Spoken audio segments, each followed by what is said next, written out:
నేను నమ్మిన వానిని ఎరుగుదును, సిగ్గుపడనెన్నడు.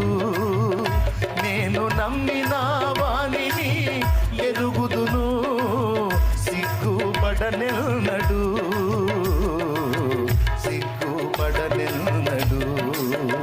నన్ను బలపరచువాని యందే సమస్తము నే చేయగలను. నన్ను బలపరచువాని యందే సమస్తము నే చేయగలను. చేస్తాడు. ఎంతమందికి విశ్వాసం ఉంది? అప్పులో ఎంతమంది ఉన్నారు? చేతులు ఎత్తండి. ఆహా, మొత్తమా? వందనాలు. సరికంతా అదే మందే. అట్లయితే ఏం పర్లా, నీకోసం కూడా కర్రలు సంచి పంపించగలడు ఆయన. నిజమండి. ఇల్లు ఇల్లు తిరిగి పంచాం, సొంత సొమ్ములాగా. ఆమె సొమ్ము పాపం. అప్పు కడతంటే తీసుకునే వాళ్ళు దిమ్మరపోతున్నారు. డాడీ మీకు ఎంత డబ్బు డాడీ అండి? దేవుడు ఇచ్చాడు, తీసుకో, నా కాగితాలు మాకి. అడిగినోడు కల్లా అదే సమాధానం. వాళ్ళు ఆశ్చర్యపోతున్నారు, వాళ్ళు ఫిక్స్ అయిపోయారు వీళ్ళు కట్టలేరని. కానీ తీసుకెళ్ళి అంత పెద్ద అమౌంట్లు ఇస్తా ఉంటే మైండ్ పోతుంది వాళ్ళకి. దేవుడు కార్యం చేశాడు.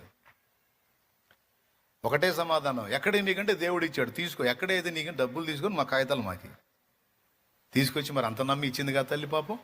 ఈ కాగితాలు ఆమె దగ్గర పెట్టి, మా ఇంటి స్థలం కాగితాలు ఇవన్నీ పెట్టి తడవ కింద కష్టపడి తీరిస్తే చివరిలో ఒక 35,000 ఏమో ఆమె వదిలేసింది.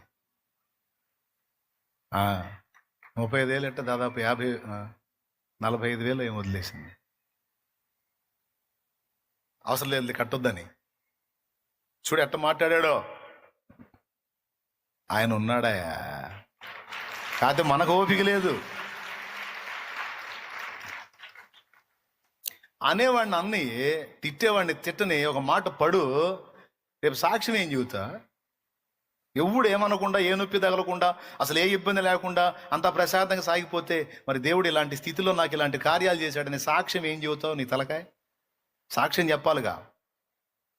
ఇప్పుడు నేనేం చెప్పేవాడిని ఏమి లేకపోతే, ఇప్పుడు ఉంది కాబట్టి, అనుభవించాను కాబట్టి సాక్ష్యం చెబుతాను. లేకపోతే నా తలకాయ